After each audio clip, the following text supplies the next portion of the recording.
ಕೆಲವರು ಇದು ಅಬ್ಸರ್ವ್ ಮಾಡ್ತೀನಿ ನಾನು, ಬಹಳ ಜನ ಆಗಿದ್ದಾರೆ. ತುಂಬ ದಿವಸ ಬಂದಿರಲ್ಲ, ಅವ್ರು ಬಂದಾಗ ಒಂದು ಸ್ಮೈಲ್ ಸಾಕು ನನಗೆ. ಎಷ್ಟು ಸಮರ್ಥಿಸ್ಕೊಳ್ತಾರೆ ಅಂದರೆ, ಅಮ್ಮ ನೀವು ಕರೆಸ್ಕೊಂಡ್ರಿ ಅಂತಾರೆ. ನಾನು ಇದುವರೆಗೂ ಬರಬೇಡ, ಇವತ್ತು ಬಾ ಅಂತ ಹೇಳ್ದಂಗೆ. ಯಾಕೆ ಬರಲಿಲ್ಲ ಅಂದರೆ ನಿಮಗೆ ಗೊತ್ತಿದೆ ಅಂತಾರೆ. ನಿಜವಾಗ್ಲೂ ನಂಗೆ ಅವ್ರು ಯಾಕೆ ಬರಲಿಲ್ಲ ಅಂತ ನನಗೆ ಹೇಗೆ ಗೊತ್ತಾಗತ್ತೆ, ನನಗೆ ಯಾಕೆ ಬೇಕು? ಎಲ್ಲ ನೀವು ನಡೆಸ್ಕೊಳ್ಳೋದೇನೆ, ನಿಮ್ಮ ಇಷ್ಟ ಬಂದಂಗೆ. ನೀವು ಬಾ ಅಂದಾಗ ನಾನು ಬರ್ತೀನಿ, ನೀವು ಕರೆದಿಲ್ಲ ನನ್ನ ಮೇಲೆ ಹಾಕ್ತಾರೆ.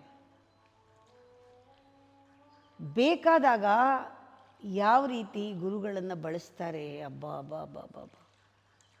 ಅವ್ರಿಗಿಷ್ಟ ಬಂದಿದ್ದೆಲ್ಲ ನಮ್ಮ ಬಾಯಿಂದ ಬರೆಸ್ತಾರೆ. ಇದೇ ರೀತಿ ಆಶೀರ್ವಾದ ಕೊಡಬೇಕು ಅಂತ ಡಿಮಾಂಡ್ ಮಾಡ್ತಾರೆ. ನೀವು ಈ ಥರ ಹೇಳಿ ಅಂತ ಹೇಳ್ಕೊಡ್ತಾರೆ. ಅಂದರೆ ಗುರು ಅಂದರೆ ಏನು, ದೇವರು ಅಂದರೆ ಏನು?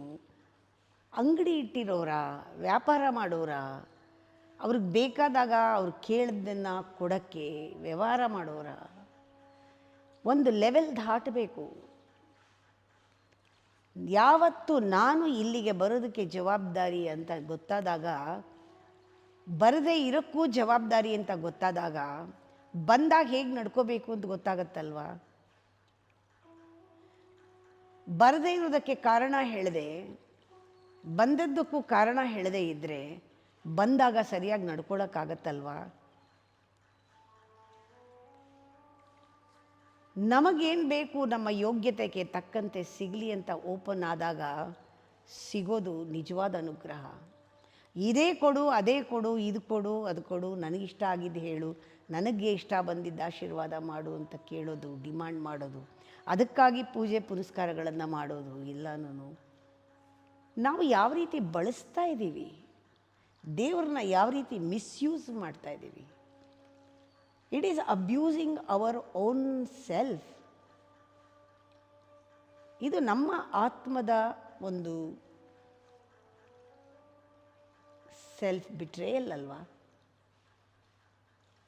ಇದು ಆತ್ಮ ಸಂಶೋಧನೆ ಆಗೋವರೆಗೂ ಯಾವ ಗುರು ಶಿಷ್ಯನೂ ಒಂದಾಗಕ್ಕೆ ಸಾಧ್ಯ ಇಲ್ಲ. ಅದು ಯಾವತ್ತೋ ಒಂದಿನ ನನಗೆ ಗೊತ್ತಾಯಿತು. ಗುರುಗಳನ್ನ ಹುಡುಕ್ತಾ ಇರೋವಾಗಲೇ ಗೊತ್ತಾಯಿತು, ಆತ್ಮ ಸಂಶೋಧನೆ ಮಾಡಿದ್ರೆ ಎಲ್ಲರೂ ಗುರುಗಳಾಗ್ತಾರೆ, ನನಗೆ ಪ್ರತಿಯೊಬ್ಬರಿಂದನೂ ಕಲಿಬಹುದು ಅಂತ. ಯಾವತ್ತೋ 40 ವರ್ಷದ ಕೆಳಗಡೆ ಮನಸ್ಸಿಗೆ ಬಂದಿದ್ದು ಭಗವದ್ಗೀತೆಯ ರೂಪ ತಗೊಂಡು ಆತ್ಮ ಸಂಶೋಧನಾ ಕೇಂದ್ರವಾಗಿದೆ ಈ ಜಾಗ. ಇದು ಯಾರನ್ನೂ ನೋಡೋ ಜಾಗ ಅಲ್ಲ, ನಮ್ಮನ್ನು ನಾವು ನೋಡ್ಕೊಳ್ಳೋ ಕನ್ನಡಿ ಈಸ್ ದಿಸ್ ಸ್ಪೇಸ್. ಶ್ರೀಧರ್ ಗುಡ್ಡ.